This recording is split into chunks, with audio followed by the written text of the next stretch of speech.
యెషయా గ్రంథం 44వ అధ్యాయం 26వ వచనం. యెషయా గ్రంథం 44వ అధ్యాయము 26వ వచనం.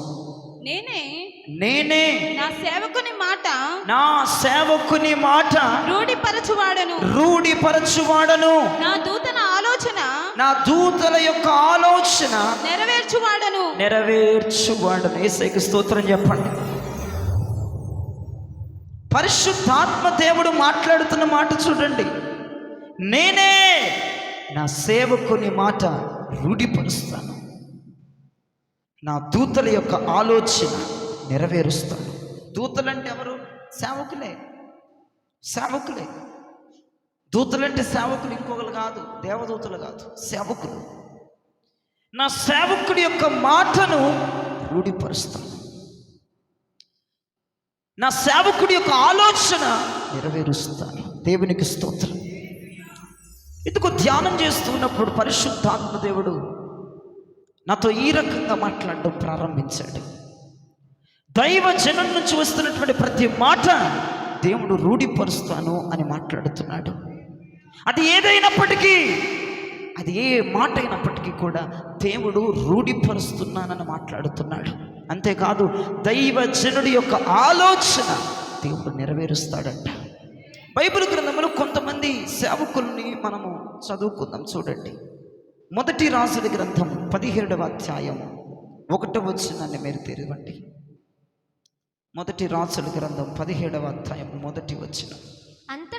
అంతటా గిలాదు కాపరస్తులు సంబంధియగు తిష్బీయుడైన ఏలియా అహాబు నొద్దకు వచ్చి ఎవని సన్నిధిని నేను నిలిచి ఉన్నానో ఇశ్రాయేలు దేవుడైన ఆ యెహోవా జీవము తోడు నా మాట ప్రకారము జరుగును గాక. ఈ సంవత్సరములో మంచైనను వర్షమైనను పడదని ప్రకటించను. యేసయ్యకు స్తోత్రం చెప్పండి. నా మాట ప్రకారము గాక, నా మాట ప్రకారము జరుగును గాక, నా మాట ప్రకారము జరుగును గాక. ఏలియా అంటున్నాడు, నా మాట ప్రకారం ఈ సంవత్సరం మందు మంచైనను వర్షమైనను పడదు అన్నాడు. దేవునికి స్తోత్రం. నా మాట ప్రకారము గాక, నా మాట ప్రకారమే జరుగును గాక. మంచైనను వర్షమైనది పడదన్నాడు. యాకోబు పత్రికలో మీరు చూస్తే యాకోబు గ్రంథకర్త రాశాడు 5వ అధ్యాయము 17-18 వచనాలు. 5వ అధ్యాయము 17-18 వచనాలు. ఏలియా మన వంటి స్వభావము గల మనుష్యుడే. వర్షింపకుండునట్లు అతడు శక్తితో ప్రార్థన చేయగా 3.5 సంవత్సరముల వరకు భూమి మీద వర్షింపలేదు. అతడు మరలా ప్రార్థన చేయగా ఆకాశము వర్షమిచ్చెను. దేవునికి స్తోత్రం కలుగునగాక. ఏలియా ఆసక్తితో ప్రార్థన చేశాడు. ఆ దైవజనుడు నా మాట ప్రకారము జరుగునుగాక అన్నాడంతే. 3.5 సంవత్సరాలు వర్షమైనను మంచైనను లేకుండా పోయింది. దేవుడు అంటున్నాడు, దైవజనుని మాట రూఢిపరుస్తానని అంటున్నాడు. దేవుడు అంటున్నాడు, దైవజనుడి యొక్క ఆలోచన నేను నెరవేరుస్తానని చెప్తున్నాడు. అభిషేకించబడిన దైవజనుడు ఏది మాట్లాడుతున్నాడో ఆ మాట నా దేవుడు రూఢిపరుస్తాడు. అది మంచైనా చెడైనా, అది శాపమైన ఆశీర్వాదమైన. చూడండి, ఆయన మాట్లాడుతున్నాడు, ఏలియా గారు మాట్లాడుతున్నారు, నేను నా మాట ప్రకారము జరుగునుగాక, మంచైనా వర్షమైనా పడదు అన్నాడంతే. మంచైనా వర్షమైనా పడదన్నాడంతే. దేవునికి స్తోత్రం చెప్పండి. నిజంగా అలానే జరిగింది. 3.5 సంవత్సరములు మంచు లేదు, 3.5 సంవత్సరములు వర్షం లేదు. దేవుని మాట దైవజనుడు పలుకుతుండగా దైవజనుడి మాట దేవుడు రూఢిపరుస్తాడు. దైవజనుడు ఏది మాట్లాడుతున్నాడో అది దేవుడు నెరవేరుస్తాడు. ఆయన ఆలోచనను సఫలీకృతం చేస్తాడు అనటానికి ఈ మొట్టమొదటి ఉదాహరణ, ఏలియా ప్రార్థన చేశాడంట, వర్షము ఆపండయ్యా అని. ఏలియా ప్రార్థన చేశాడంట, మంచు కానీ వర్షము కానీ పడకూడదని. అలాగే దేవుడు జరిగించాడు. ఏలియా ఆలోచన జరిగింది, ఏలియా గారి యొక్క మాటే దేవుడు రూఢిపరిచాడు. ఇది నాగును పక్కన పెడితే షోమ్రోను పట్టణం అంతా ఒక రోజు భయంకరమైన కరువుతో నింపబడి ఉంది.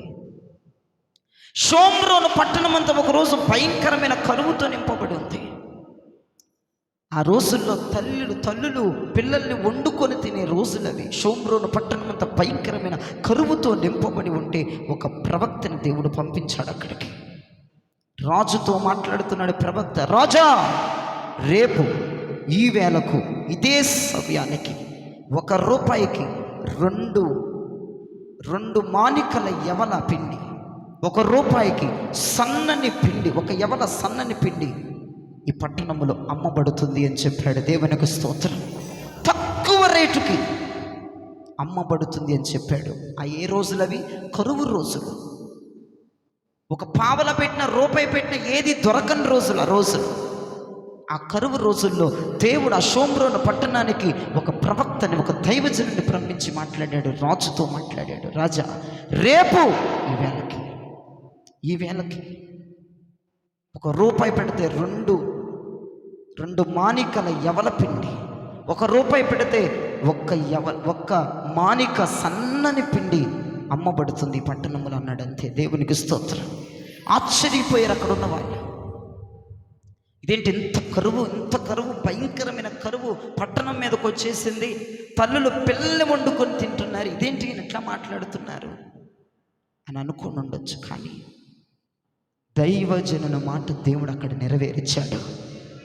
దైవజనుని మాట దేవుడు రూఢిపరిచాడు. చూడండి ఆ అధ్యాయం చూడండి, 2వ రాజుల గ్రంథం 7వ అధ్యాయము 18వ వచనాన్ని చూడండి. మరియు ₹1కి ₹2 మానికల యవలును, ₹2 మానికల యవల, ₹1కి ఒక మానిక సన్నని పిండియు, ఒక మానిక సన్నని పిండియు రేపు ఈ వేళప్పుడు షోమ్రోనులో అమ్మబడునని దైవజనుడు రాజుతో చెప్పిన మాట దేవుడు రూఢిపరిచాడు. హల్లెలూయా చెప్పండి. రేపు ఈ వేళకి షోమ్రోనులో అమ్మబడుతుంది. ₹1కి 2 మానికల యవల పిండి, 1 మానిక సన్నని పిండి ₹1కి అమ్మబడుతుంది. దైవజనుడు రాజుతో చెప్పిన మాట దేవుడు నెరవేర్చెను. దైవజనుడు నీకు ఏది చెప్తున్నాడు ఆ మాట మీద నువ్వు నమ్మకం ఉంచాలి. అది జరిగేటట్లే ఉందలే, ఆ జరిగినప్పుడు చూద్దాం, అది జరిగినప్పటికి నువ్వు ఉండవు, అది జరిగేటప్పటికి నువ్వు ఉండవు. దైవజనుడు చెప్పుచున్న మాట గట్టిగా నమ్మగలిగిన విశ్వాసులు దొరకాలి దేవునికి. ఎందుకంటే దైవజనుడి నోట నుండి వచ్చుచున్న మాట దేవుడు ఏం చేస్తాడు? రూఢిపరుస్తాడు. దైవజనుని ఆలోచన దేవుడు ఏం చేస్తాడు? నెరవేరుస్తాడు. హల్లెలూయా చెప్పండి. దైవజనుడు నోరు తెరిచి నీ గురించి మాట్లాడితే అది నువ్వు నమ్మాలా అండి? నమ్మాలి, ఖచ్చితంగా నమ్మాలి. ఒక ప్రవచనం నీ కొరకు దైవజనుడు మాట్లాడితే అది నువ్వు నమ్మాలి. ఆయన ఎట్లా చెప్పాడు, జరిగిద్ది అంటావా? జరిగినప్పుడు చూద్దాంలే అంటారు. జరిగినప్పటికీ నువ్వు ఉండాలి కదా అంటున్నాను నేను. ఆ జరిగే టయానికి నువ్వు ఉండాలి. దైవజనుడి నోట నుండి వచ్చుచున్న మాట దేవుడు రూఢిపరుస్తాడు. ఆయన ఆలోచన దేవుడు నెరవేరుస్తాడు. దైవజనుడు ఎన్ని మాటలు నీకు చెప్పాడు. చాలామంది సాక్ష్యాలు చెప్తా ఉంటారు, దైవజనుడు చెప్పిన మాట నా జీవితంలో దేవుడు జరిగించాడని. నమ్మిన వారి పట్ల దేవుడు ఆ కార్యమును అగపరుస్తాడు. దేవునికి స్తోత్రం. దైవజనుడి నోటి మాటను తీసుకుని, దైవజనుడు ప్రవచిస్తే ప్రవచనాన్ని తీసుకొని ఆ మాటని ఎవడైతే నమ్ముతాడో ఖచ్చితంగా అది నీ పట్ల రూఢిపరచబడుతుంది. దైవజనుని ఆలోచన, అయ్యా ఇదిగో పలానా పని నేను చేద్దామనుకున్నాను, మీ ఆలోచన ఏంటి చెప్పండి అసలు? మీ ఆలోచన ఏంటి? ఏమంటారు? ఎస్, దైవజనుడి ఆలోచన దేవుడు నెరవేరుస్తాడు. దైవజనుడికి వచ్చిన ఆలోచన నువ్వు తీసుకుంటే, దైవజనుని మాట నువ్వు విశ్వసించదు, దేవుని మాటగా నమ్మగలిగితే ఖచ్చితంగా నీ జీవితంలో దేవుడు దైవజనుని నోటి నుండి వచ్చిన మాటను రూఢిపరుస్తాడు. దైవజనునిలో ఆ కనితల్లో ఉన్న ఆలోచనని నీ పట్ల దేవుడు నెరవేరుస్తాడు. షోమ్రోను పట్టణానికి ఒక ప్రవక్త, ఒక దైవజనుడు వెళ్ళి, రేపు ఈ వేళకు కరువు ఉండదు, ఇక్కడ సమృద్ధి ఉండబోతుంది. అలానే జరిగింది, అలానే జరిగింది. దైవజనుడి మాట యందు విశ్వాసం ఉంచండి. సమూయేలు గ్రంథములో మీరు వెళ్తే ఒకసారి మొదటి సమూయేలులోకి వెళ్ళండి, 9వ అధ్యాయంలోకి వెళ్ళండి, 6వ వచనంలోకి వెళ్ళండి. మొదటి సమూయేలు 9వ అధ్యాయం 6వ వచనం.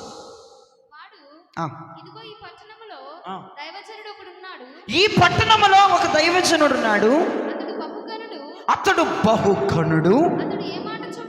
అతడు ఏ మాట చెప్తాడో ఆ మాట నెరవేర్చబడును. గట్టిగా శ్రమలు కూడా ప్రభు నామాన్ని గాను. ఈ పట్టణములో ఒక దైవజనుడు ఉన్నాడు, ఈ ప్రాంతంలో ఒక దైవజనుడు ఉన్నాడు. ఆయన ఏం చెప్తే జరిగింది, ఆయన ఏం చెప్తే జరిగిస్తాడు దేవుడు.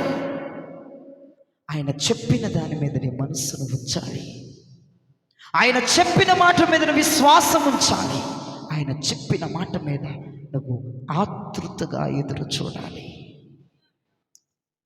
ఇలా చెప్పారు అయ్యగారు, ఎట్లాగా అంటారు అయ్యగారు పొద్దుకోకలు, ఏం జరగదులే, ఏం జరగదులే, నేను ఏదో క్యాజువల్గా అన్నాడు, ఆయన ఏదో ఉత్తనే అన్నాడు, ఆయన అట్టాగే అంటాడు, ప్రతిదానికి అట్టగా అంటాడు ఆయన. ఏం జరుగుతుంది, ఏం జరగదులే, ఏం జరగదులే అనుకున్నావంటే ఇంక అట్టగా ఉంటుంది నీ జీవితం, ఇంక అట్లాగే తగలడితే నీ జీవితం ఏం జరగకుండానే పోద్ది.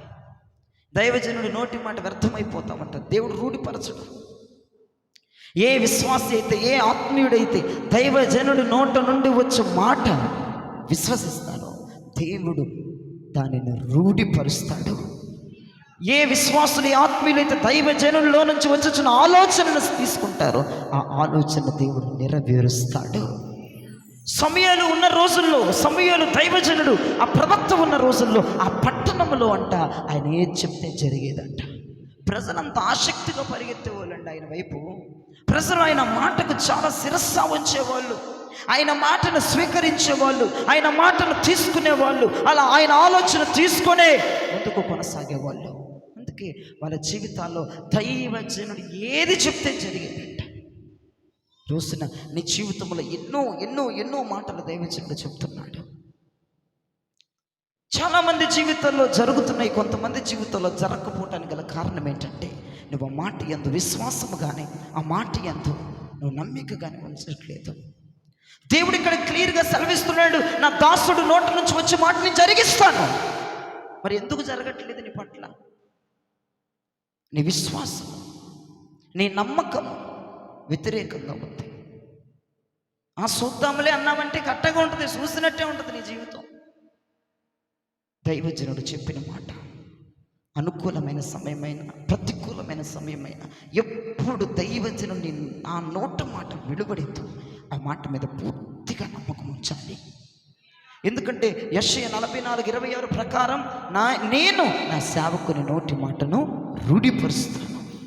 అయ్యా, నీ దాసుడు నాకు ప్రవచనం ఇచ్చాడు, నీ దాసుడు నా గురించి ప్రవచించాడు, ఈ మాట రూఢిపరుస్తానని యెషయా 44:26 వచనములు అన్నావుగా. దీన్ని జరిగించండి. నేను నమ్మకం ఉంచుతున్నాను, నేను విశ్వాసం ఉంచుతున్నాను. నువ్వు ప్రార్థన చేయాలి. అక్కడ ఏలియా మంచైనా వర్షమైనా పడదన్నాడు. అట్లాగే జరిగిందా జరగలేదా? జరిగింది. అక్కడ షోమ్రోను పట్టణంలోకి వెళ్ళిన ప్రవక్త దైవజనుడు రేపు ఈ వేళకి ₹1 ₹1 2 మాణికల యవల ₹1 1 మాణిక సన్నని పిండి అమ్మబడుతుంది అన్నాడు. జరిగిందా జరగలేదా? జరిగింది. ఈ పట్టణంలో ఒక దైవజనుడు ఉన్నాడు. అతడు ఏం చెప్తే జరుగుతుంది. సమూయేలు దైవజనుని మాట ఎక్కువగా విశ్వసించేవారు ఇదివరకు రోజుల్లో. దేవుని మాట వినపడదు కదా, దైవజనుని మాట ఎక్కువగా విశ్వసించేవాళ్ళు. ఆయన మాట మీద ఆధారపడేవాళ్ళు, ఆయన మాటను ఎక్కువగా నమ్మేవాళ్ళు. అందుకే దేవుడు వారి పట్ల దైవజనుడు మాట రూఢిపరిచేవాడు, వాళ్ళ పట్ల దైవజనుని ఆలోచన నెరవేర్చేవాడు. దేవునికి స్తోత్రం. మొదటి పాయింట్, ఎందుకు దేవుడు దైవజనుని మాట జరిగిస్తాడు? ఎందుకు దేవుడు దైవజనుడి మాట జరిగిస్తాడు, నెరవేరుస్తాడు? ఎందుకు అంటే చూడండి, యెహెజ్కేలు గ్రంథం 33వ అధ్యాయము 33వ వచనం.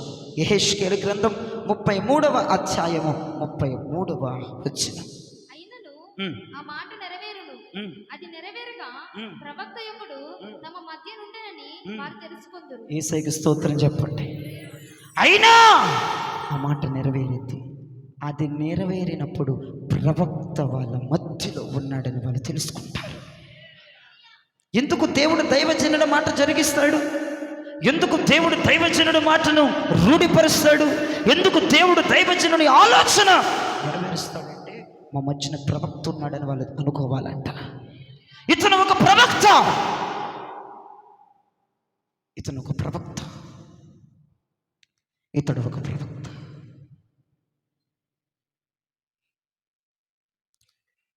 ఇతడు ఒక ప్రవక్త అని మీరందరూ తెలుసుకోవాలని దైవజనుని నోటి మాట దేవుడు రూఢిపరుస్తాడు. దైవజనుని ఆలోచన దేవుడు నెరవేరుస్తాడు. దైవజనుడు ఆత్మ ప్రత్యక్షత కలిగి ఉంటాడండి. దైవజనుడు ఆత్మ వివేచన కలిగి ఉంటాడండి. ఏది చెప్పాలో అది చెప్తాడు వాళ్ళకి. అది నువ్వు విశ్వసించాలి. ఇక్కడ కూర్చున్న వాళ్ళ కుటుంబాలన్నీ గురించి నాకు తెలుసు. ఎవరెవరి మీద దేవుడు ఎలాంటి ప్రణాళిక కలుగున్నాడో నాకు తెలుసు. ఎవరి పట్ల దేవుడు ఏ ఉద్దేశాన్ని కలుగున్నాడో నాకు తెలుసు. ఎవరి పట్ల దేవుడు ఏ ఆలోచనని కలుగున్నాడో నాకు తెలుసు.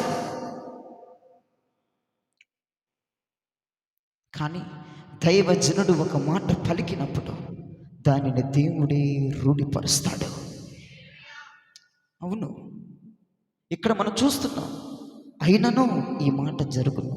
ఈ మాట జరిగినప్పుడే ప్రజలందరూ అనుకుంటారు మా మధ్య ప్రవక్త ఉన్నాడు, మా మధ్య ప్రవక్త ఉన్నాడు. ఏం చెప్తాడు? ఏం చెప్తాడు ప్రవక్త? యేసు ప్రభువు ఒకరోజు యాకోబు బావి దగ్గరకు వచ్చాడు. అక్కడ ఒక సమరయ స్త్రీ నీళ్లు చేదుకుంటా ఉంది మిట్ట మధ్యాహ్నం. యేసు ప్రభువు వచ్చి, అమ్మా నాకు దాహం అవుతుంది, నీళ్ళు ఇమ్మన్నాడు. మీరు యూదులు కదా, మేము సమరయులము, మాకు మీకు పొత్తేముంది అని అడిగింది. నీవిచ్చు నీరు దప్పికు కొంటాము కానీ నేనిచ్చిన నీరు దప్పికు కొనము అని ఆమెతో మాట్లాడాడు. ఆమె పలుక్కున నవ్వింది. ఏంటి, ఈ నీరు తాగితే దాహము తీరదా? నువ్విచ్చే నీరు తాగితే దాహము తీరకుండా, దాహము అంటే ఊరతా ఉంటుందా? దాహము తీరిపోద్దా నువ్వు ఇచ్చే నీళ్ళు తాగితే? ఈ నీళ్ళు తాగితే ఇంకా ఇంకా ఇంకా ఇంకా దాహం వేస్తుందా? నీవిచ్చే నీరు జీవ నదుల ఊట, అది నాకు తొందరగా ఇవ్వు బాబు, నేను యాకోబు బావి దగ్గరికి రాలేకపోతున్నాను మిట్ట మధ్యాహ్నం అని ఒక లాగా మాట్లాడింది ఆవిడ. ఒక నవ్వులాటగా మాట్లాడింది ఆవిడ. నువ్వు ఇచ్చే నీరు తాగితే దప్పిగా ఇదా? నేను ఇచ్చే నీరు తాగితే దాహం వేసిద్దా? ఇంకా ఆ నీరేదో నాకు ఇచ్చేసాయి, ఆ ఓటలు అంటున్నావు కదా నాకు ఇచ్చేసాయి అని అడిగింది. ఇక్కడికి వచ్చే పని తగ్గింది, నువ్వు నాకు ఆ నీరు ఇవ్వని అడిగింది.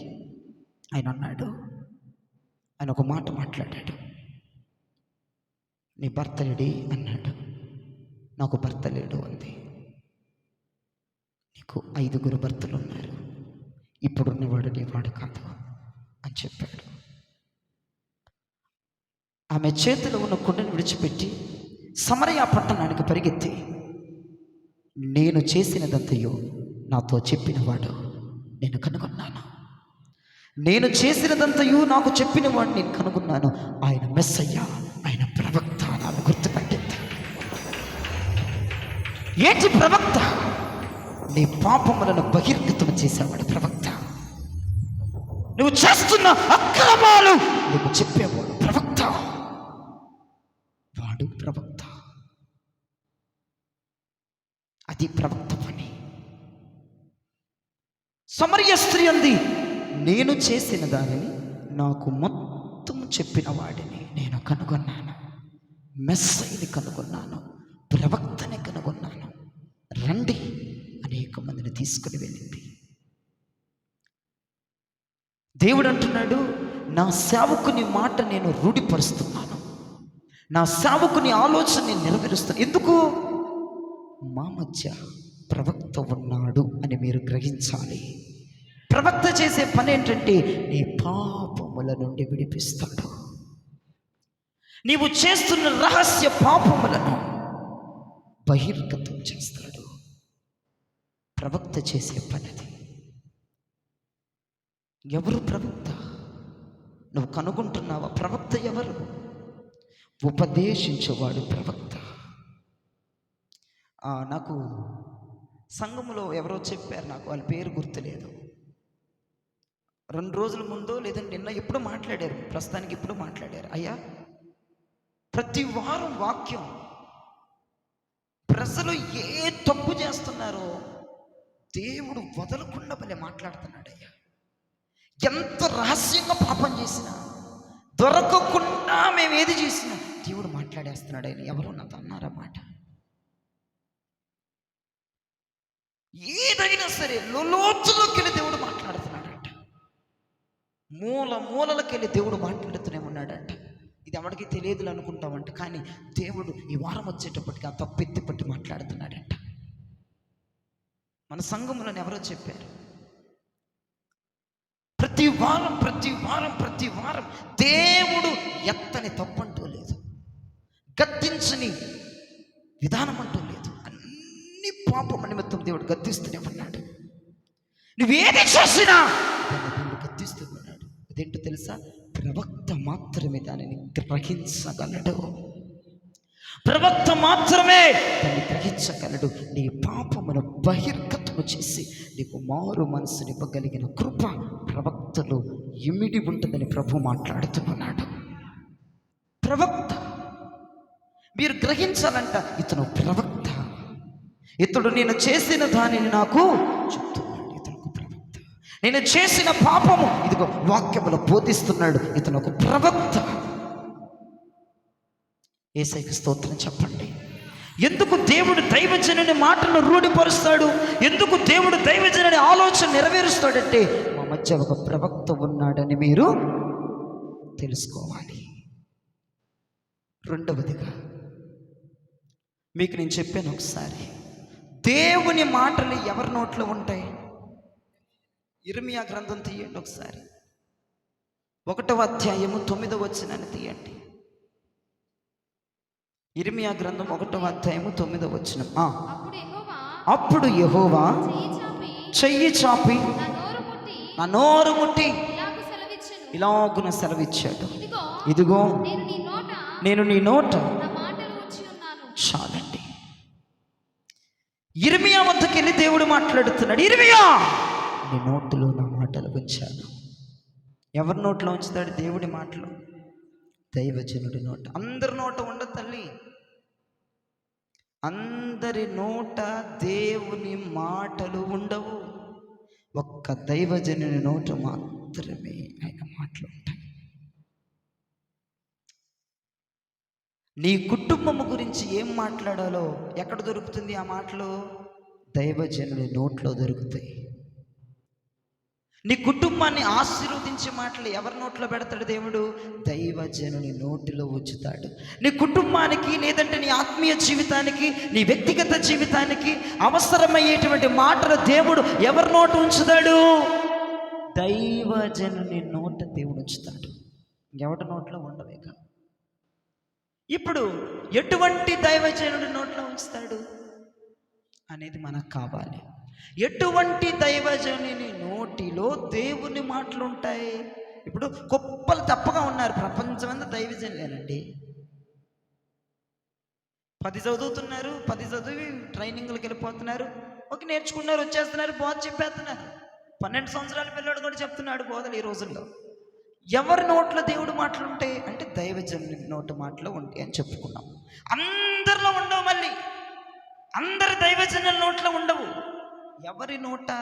దైవజనం నోటి పెడతాడు. ఎటువంటి దైవజనం నోటు ఉంటాయి అంటే చూడండి, ఇర్మియా గ్రంథము 15వ అధ్యాయము 19వ వచనములో మాట్లాడుతున్నాడు ప్రభు. కాబట్టి యెహోవా ఇలాగ సెలవిస్తున్నాడు, నీవు నా తట్టు తిరిగిన ఎడల, నీవు నా సన్నిధిని నిలుచున్నట్లు నేను నిన్ను తిరిగి రప్పిస్తాను. ఏవి నీచములో ఏవి ఘనములో నీవు గుర్తుపట్టిన ఎడల. యేసయ్యకు స్తోత్రం చెప్పండి. ఏ దైవజనుడు నోట్లో ఉంచుతాడు దేవుడు మాటలు? దేవుని నోరులాగా. అంటే దేవుడు నోరు ఎలా ఉందో ఇప్పుడు జయరాజు నోరు అలా ఉండాలి అనుకుందాం. నేను ఎలా ఉండాలి అప్పుడు? మీకు ఇంకా ఆన్సర్ దొరకలేదట్టింది అక్కడ. అమ్మా అమ్మా ఇప్పుడు దేవుడి నోటిలాగా ఉండు అన్నాడు, నువ్వు నా నోరులాగా ఉంటావరా అన్నాడు. దేవుడి నోరులాగా జయరాజు నోరు అంటే దైవజనుడు నోరు ఉండాలంటే మేము ఎలా ఉండాలి దైవజనుడివి? అది యేసయ్యకు స్తోత్రం చెప్పండి. ఏవి నీచములో ఏవి ఘనములో గుర్తుపట్టగలిగిన దైవజనుని నోట దేవుని మాట ఉంటుంది. ఈ రోజుల్లో నేను చెప్తున్నానండి, నీచమైనది ఏంటి దైవజనుడికి? డబ్బు, బంగారం, ఆస్తిపాస్తులు, కుల వర్గాలు, మతవర్గం, ఇవన్నీ నీచమైనవి దైవజనుడికి. దైవజనుడు అంటే వాటిని నీచంగా చూడాలి. పౌలు పాస్టర్ గారు ఎలా చూశారంటే వాటిని పెంటతో సమానంగా చూశారు. అవునా కదా? ఏవి నీచములో, ఇప్పుడు దైవజనుడు డబ్బు తీసుకెళ్ళి ఇట్ట పెట్టుకున్నాడు నెత్తిన బంగారం తీసుకొచ్చి ఒళ్ళంతా పెట్టుకుంటున్నాడు. ఇప్పుడు వాటిని నీచంగా చూడాలి. ఏవి నీచాలో ఏవి ఘనమో గుర్తుపట్టగలిగిన వాడి నోరు నా నోరులాగా ఉంటుంది అన్నాడు. నీచమైనవి ఇంటి బయట ఉండాలి, ఘనమైనవి ఇంటి లోపల ఉండాలి. ఏంటి ఘనమైనది, ఏంటి నీచమైనది అని గుర్తుపట్టగలుగుతున్నారా దైవజనులు ఈ రోజుల్లో? ఆడి నోరు దేవుని నోరుగా ఉంటుందని ప్రభు మాట్లాడుతున్నాడు. ఆయన నోటిలోనే ప్రభు మాట్లాడాయి. ఆయన నోట్లోని సాక్షాత్తు దేవుని యొక్క కృప వెల్లువరిసిద్ధి. దేవునికి స్తోత్రం కలుగనగా. నీచమైనవి ఘనమైనవి ఏవో గుర్తుపట్టాలి దైవజనుడు. నీచమైనవి దూరపరచాలి, ఘనమైనవి దగ్గరకు చేర్చుకోవాలి. ఆ దైవజనుడి నోటిలోనే ప్రభు మాటలు ఉంటాయి. యేసయ్యకు స్తోత్రం చెప్పండి. అందరిలో ఉండవు, అందరిలో ఉండవు, అందరిలో ఉండవు, అందరిలో ఉండవు. ఇప్పుడు నేనున్నాను, నీచమైనది ఏంటి నాకు? డబ్బు. నీచమైనది ఏంటి నాకు? బంగారం. నీచమైనది ఏంటి నాకు? లోక సాంప్రదాయాలు. నీచమైనవి అన్నీ నీచమైనవే నాకు. ఘనమైనవి దేవుని విలువైన మాటలు, దేవుని విలువైన పద్ధతులు, ఒకవి నా ఘనమైనవి ఉన్నాయి. అందుకే ఆయన నోట మాట నా నోటిలో ప్రపంచుతున్నారు. ఈరోజు నేను ట్రైనింగ్ లేకుండా మాట్లాడుతున్నానంటే ఆయన నోటి మాట నాలో ఉండబట్టి నేను మాట్లాడగలుగుతున్నాను. లేకపోతే అది ఎవడి వశము కాదు, అది ఎవడి తరము కాదు. దేవుని మాట మాట్లాడాలంటే ఆయన నోరుగా దైవజనుడు నోరు మారిపోవాలి. Praise the lord, praise the lord, praise the lord. నా సేవకుని నోటి మాట నేను రూఢిపరుస్తాను అన్నాడు. ఎటువంటి సేవకుడి మాట రూఢిపరుస్తాడు? ఏవి నీచములో ఏవి ఘనములో గుర్తుపట్టగలిగిన వాడి నోటి మాట దేవుడు రూఢిపరుస్తాడు. ఆయన ఆలోచన దేవుడు జరిగిస్తాడు. దేవునికి స్తోత్రం చెప్పండి. పరిశుద్ధాత్మ దేవుడు నాతో మాట్లాడిన మాట నేను ప్రవచనాత్మకంగా నేను నీతో మాట్లాడుతున్నాను. పరిశుద్ధాత్మ దేవుడు నాతో మాట్లాడిన మాట నేను ప్రవచనాత్మకంగా మీతో మాట్లాడుతున్నాను. ఈ సమయంలో దేవుడు నా నోట ఉంచిన మాటలు నేను సంఘములో చెప్పడానికి ఇష్టపడుతూ ఉన్నాను. సంఘములో ఉన్న తల్లిదండ్రులు గుర్తుపెట్టుకోవాలి. సంఘములో ఉన్న తల్లిదండ్రులు ఈ మాటను చాలా జాగ్రత్తగా వినాలి. నీ బిడ్డల గురించి నువ్వు ఆలోచించడం ఇక మానేయమని ప్రభు చెప్తున్నారు. వారి గురించి నువ్వు ప్రార్థించు. వారిని నేను ప్రయోజకులను చేయబోతున్నానని ప్రభు మాట్లాడుతున్నాడు. వాళ్ళ గురించి చింతించడం ఇక మానేయ్, వారిని ప్రయోజకులను చేయబోతున్నానని ప్రభు మాట్లాడుతూ ఉన్నాడు. నీ బిడ్డల గురించి అయిన చింత, నీ బిడ్డల గురించి అయిన ఏడుపు, నీ బిడ్డల గురించి అయిన ఆవేదన మానేసి వారి కోసం ప్రార్థించు. ప్రార్థన ఒకటి చేశాను, నేను వారిని ఉన్నతమైన స్థాయిలోనికి నేను తీసుకెళ్ళబోతున్నానని. ఈ జేహెచ్ఎస్ మినిస్ట్రీస్లో ప్రతి తల్లిదండ్రులకు దేవుడు ఒక ప్రవచనాత్మకంగా దైవచని నోట నుండి ఆయన మాట్లాడుతూ ఉన్నాడు. ఇది నువ్వు నమ్మినప్పుడు ఈ మాట నీ పట్ల దేవుడు రూఢిపరచబోతూ ఉన్నాడు.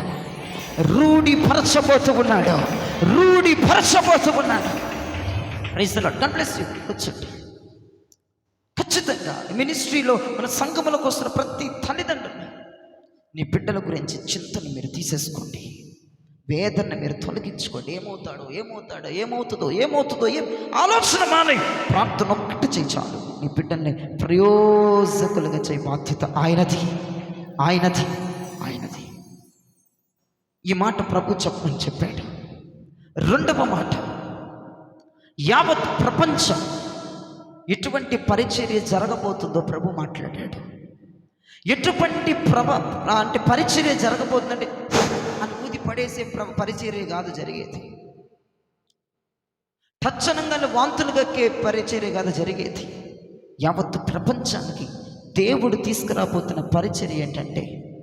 యావత్తు ప్రపంచానికి దేవుడు తీసుకురాబోతున్న పరిచర్య ఏంటంటే, ఇక దొంగ బోధలనేవి, ఇక దొంగ నాటకాలనేవి ఇక కట్టుబడుతున్నాయని ప్రభు మాట్లాడాడండి. ఉఫ్ఫనోదంగా కుప్పలు పడిపోవడం, వాంతులుగా కొట్టి ఇది కాదు.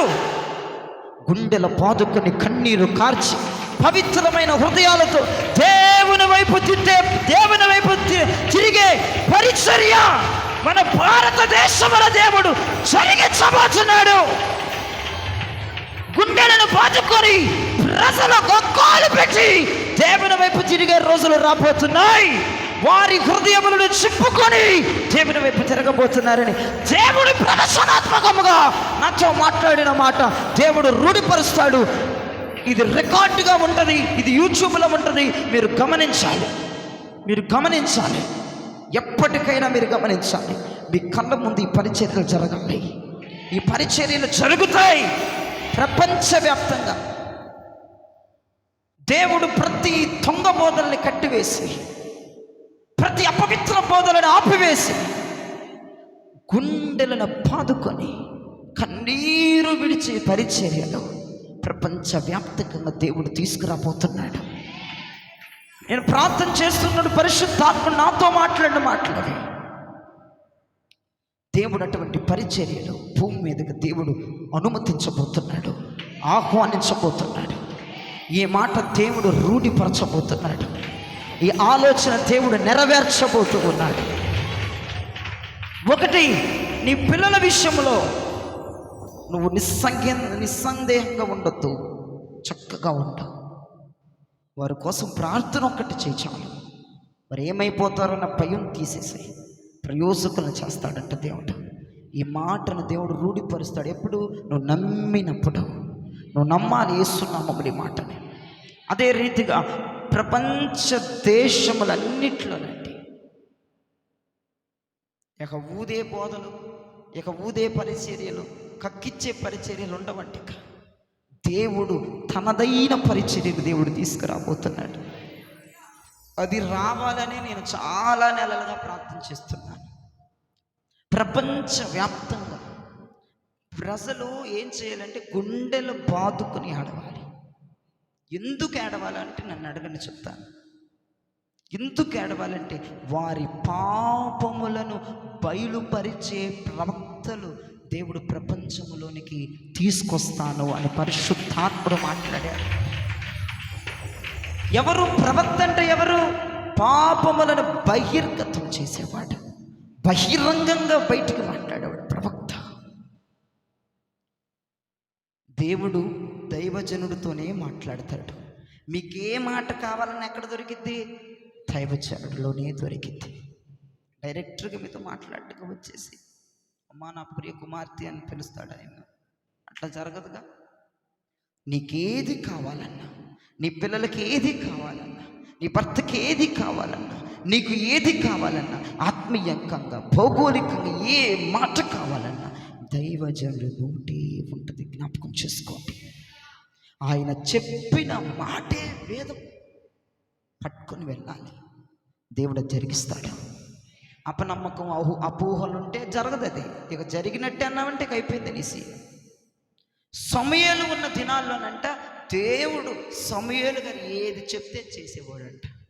కారణం ఏంటి? ప్రజలు సమూయేలుకి కోఆపరేట్ చేసేవాళ్ళు, సమూయేలు వెంట పరిగెత్తేవాళ్ళు, సమూయేలు మాట ఖచ్చితంగా వాళ్ళు నమ్మేవాళ్ళు. అంటే ఇక సమూయేలు గారు చెప్తే ఇంక అయిపోయిందిరా పని అంటారు. అంతే.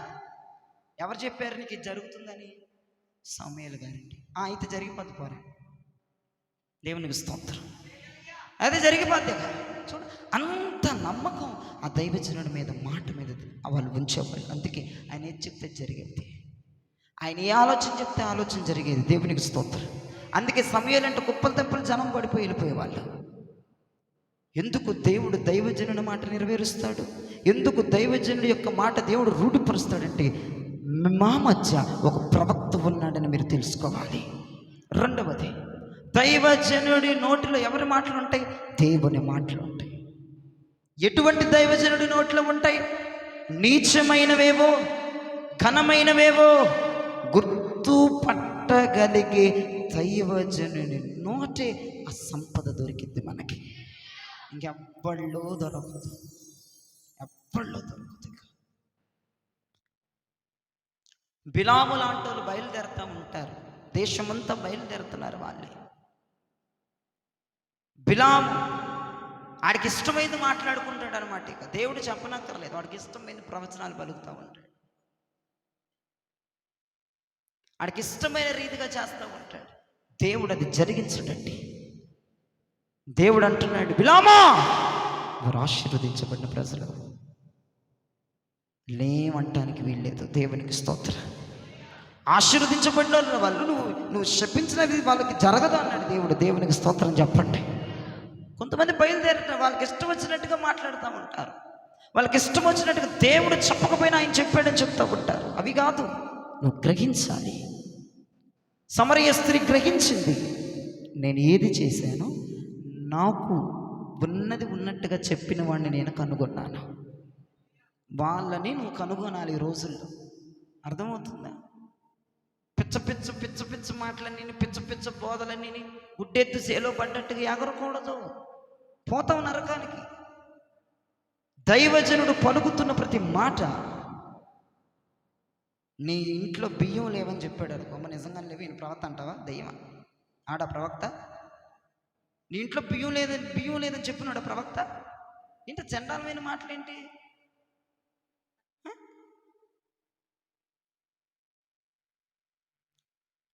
ఇక రోడ్డు మీద ఏదో బియ్యం 10 రూపాయల బియ్యం తెచ్చుకుంటాం చూశాడు అన్నాడు. బాబు కొట్లోనే అక్కడ తెచ్చుకుంటున్నావు సంచిలో అండా. మరి చూశాడు ఆయన, అప్పుడే బండి దిగి వస్తున్నాడు, బియ్యం లేదు, నువ్వు రోజుకి తెచ్చుకుంటున్నావు 20 రూపాయల బియ్యం అన్నాడు. అంతే పడిపోయింది పాదాల మీద, పాదాలు కడిగేస్తుంది గులాబీ పూలు వేసేసాక.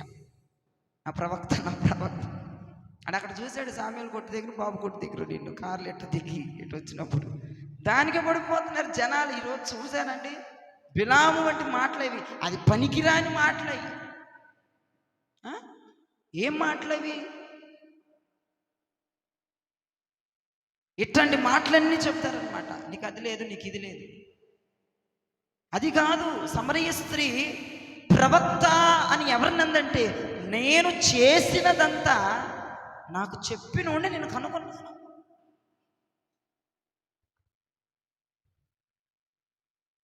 నాకు భర్తే లేడన్నా, కానీ నీకు నీకు 5గురు భర్తలు ఉన్నాడు, ఇప్పుడు ఉన్నాడు నీ ఓడు కాదన్నాడు, అంతే ఒక మాట. రెండ్రా బాబా ఆయన దగ్గరికి మొత్తం లాక్కొచ్చింది. ఊరు అంతా సమరయ పట్టణం అంతా మారిపోయింది. దేవునికి స్తోత్రం చెప్పండి. ఆడండి నిజమైన ప్రవక్త. నీ పాపములను ఎత్తి నువ్వు చేస్తున్న ప్రతి దౌర్భాగ్యమైన పనిని గర్జించేవాడు ప్రవక్త. నువ్వు అతన్ని కనుగొనాలి. ఎటు పోతుందో క్రైస్తవ్యం అర్థం అవ్వట్లేదు. ఏ బోధల వైపు తిరుగుతుందో అర్థం అవ్వట్లేదు. కానీ దేవుడు చెప్పకనే చెప్పాడు, ప్రపంచ దేశాల్లో గుండెలో పాదుకొని కన్నీరు కార్చేటువంటి విశ్వాస పరిచర్యలు నేను లేపబోతున్నానని. నిజంగా ఇక తూతూ మంత్రాల ప్రార్థనలు, ఉఫ్ అంటే పడిపోవటాలు, టచ్ అంటే కక్కటాలు ఇక ఉండవే కాదు. అసలు చేస్తున్న ప్రార్థనేది. మీరేమన్నా అనుకోండి, నేను చేస్తున్న ప్రార్థనే అది. ప్రభువా, దైవీకమైన వర్తమానం చెప్పే దైవజనులు రావాలి నాయన. ప్రతి ప్రాంతానికి వాళ్ళు కమ్ముకోవాలి. ప్రతిష్ఠత కలిగి సేవ చేసే దైవజనులు లెగవాలి. ప్రతి ప్రాంతాన్ని వాళ్ళు కమ్ముకోవాలి. ఆ దైవజనుడు ఎక్కడికి వెళ్తే అక్కడ గుండెల పాతుకొని ఏడవాలి. ఆ పరిచర్యలు జరగాలి. వారి పాపములను ఒప్పుకొని ఉన్న ఫలంగా వాళ్ళ గుండెలను విడిచిపెట్టే దైవజనుడు రావాలయ్యా. ప్రతి ప్రాంతంలో దైవజనుడు అడుగు పెట్టాలి. మీరు ప్రతి ప్రాంతానికి తీసుకువెళ్ళండి. నేను ప్రార్థిస్తూ ఉన్నాను. గమనించండి, నేను ఒక ఆలోచనతో ఉన్నాను. ప్రార్థన చేయండి మీరు. ఎందుకంటే యెషయా గ్రంథం ప్రకారం 44:26 ప్రకారం నా సేవకుని యొక్క ఆలోచన నేను నెరవేరుస్తానన్నాడు. కాబట్టి నేను ఒక ఆలోచిస్తున్నాను. ఇక ఈ సంవత్సరంలో వీధి కూడికలు, పల్లెటూరులు వెళ్ళి వీధి కూడికలు, వారానికి ఒక్క ఊరు, ఏదన్నా మీరు పర్మిషన్ ఇస్తే మీ ఊర్లో మీ చుట్టాల ఇంటికి కూడా వెళ్ళిపోయి ఒక చిన్న బాక్స్ తీసుకుని వీధి కూడిక పెట్టేస్తాం. ఎందుకంటే నేను కలిగి ఉన్న ఒక ఆలోచన, మీ బంధువుల ఊర్లు ఉంటాయి, లేదంటే ఇక్కడ పరిచర్య అది స్ప్రెడ్ అవ్వాలి. ఆ సువార్త స్ప్రెడ్ అవ్వాలి. సత్యం, ఆ సువార్త ప్రజలు గుండెలు బాదుకొని రొమ్ములు కొట్టుకొని ఏడ్చే పరిచర్య అనేక మందిలోనికి తీసుకువెళ్ళాలని ఒక ఆలోచన నాకు కలిగింది. ఇప్పుడు కాదు, కొన్ని నెలలుగా. అయితే ఇక ఈ సంవత్సరం ఇక మే నెల ఒకటి ఆగి తర్వాత నుంచి వారానికి ఒకటో 2 వారాలకు ఒక గ్రామీణ కూడికల్లాగా ప్రతి గ్రామంలో 2 వారాలకు ఒక గ్రామం, లేదంటే 1 వారానికి ఒక గ్రామం, అట్లాగా వెళ్ళి పెద్ద బాక్సులే ఒక్కర్లా చిన్న బాక్స్ పట్టుకొని వెళ్ళిపోయి చిన్న బాక్స్ పెట్టి ఒక 10 మంది ఉన్నా, ఒక 5గురు ఉన్నా, వాళ్ళకు సువార్త చెప్పి రావాలన్న ఆలోచన నేను కలిగి ఉన్నాను. ఎందుకంటే జనాలు విపరీతంగా బిలాము యొక్క బోధలకు అలవాటు పడిపోతున్నారు. డబ్బు కావాలి, బిలాము ఏదన్నా మాట్లాడతాడు. డబ్బు ఇవ్వాలి, వాడు ఏదన్నా మాట్లాడతాడు. డబ్బు ఇవ్వాలి, ఏదన్నా చెప్తారు. ఉన్నది మాట్లాడరు వాళ్ళు. ఉన్నది మాట్లాడితేనే సమరయ స్త్రీ జీవితం మారింది. ఈడు లేనిది మాట్లాడతాడు, ఉన్నది మాట్లాడు. లేనిపోయిన ప్రసంగాలన్నీ చేస్తూ ఉంటాడు. లేనిపోయిన గొప్పలన్నీ నీకు పలుకుతూ ఉంటే నువ్వు పాము తిరిగినట్టు తిరుగుతూ ఉంటావు మెలికలు. నువ్వు గయ్యాలదాను అని ఆడికి తెలుసు, కానీ ఎంత కాముగా ఉంటుందని మాట్లాడతాడు. దానికి మురిసిపోతావు. గయ్యాలదాని అంటే ఇంకోసారి రానిస్తావాడిని 5లోకి. అందుకు అర్థమవుతుందా? ఇంక నేను అనుకో ఏదన్నా మాట్లాడేస్తాను, వస్తే రాని లేకపోతే లేదు. అది నా ప్రాసెస్ అది. కాబట్టి అట్లాగా వెళ్ళి వీధి కూటాలు, గ్రామీణ కూటాలు పెట్టాలని ఆశపడుతున్నాం. మీ అనుదిన ప్రాంతంలో మీరు పెట్టండి. ప్రతి ప్రాంతం కవర్ చేయాలని. ఇప్పుడు అట్లా వెళ్ళామనుకోండి, అట్లా పెరిగిపోతూ ఉంటుంది, తగ్గదు. ప్రతి గ్రామంలో అలా వెళ్ళిపోయి ఉంటే వాళ్ళు ఇంకో గ్రామంలో పెట్టి మా ఇంటి దగ్గర పెట్టండి దగ్గర అంటే అట్లా వెళ్ళిపోతూ ఉంటాయి. డబ్బు కోసం కాదండి, స్వార్థ కోసం, స్వార్థ పని కోసం. ఆ ప్రజలందరూ కన్నీరు భారం కలిగి వారి పాపమును వారు తెలుసుకుని వారి పాపమును ఆ కొండలు విడిచిపెట్టి ప్రభు వైపు తిరగాలి అన్న ఒక్క ఉద్దేశంతో మరి నేను ఆలోచిస్తున్నాను. దేవుడు అది నెరవేర్చునుగాక. ఖచ్చితంగా దేవుడు నెరవేరుస్తాడు. మీ అనుదిన ప్రాంతంలో పెట్టండి. ఇప్పుడు దేవుడు మీ పట్ల ప్రవచనం పలుకుతుండగా నీ బిడ్డల విషయంలో, నీ విషయంలో దైవ జనుని నోట నుండి వచ్చుచున్న ప్రవచనం రూఢిపరుస్తాడు, జరిగిస్తాడు, నెరవేరుస్తాడు. ఇది జరగబోతుంది యేసు నామములో. ఈ వాక్యము దేవుడు దీవించి మీ వెనుకను ఆశీర్వదించునుగాక.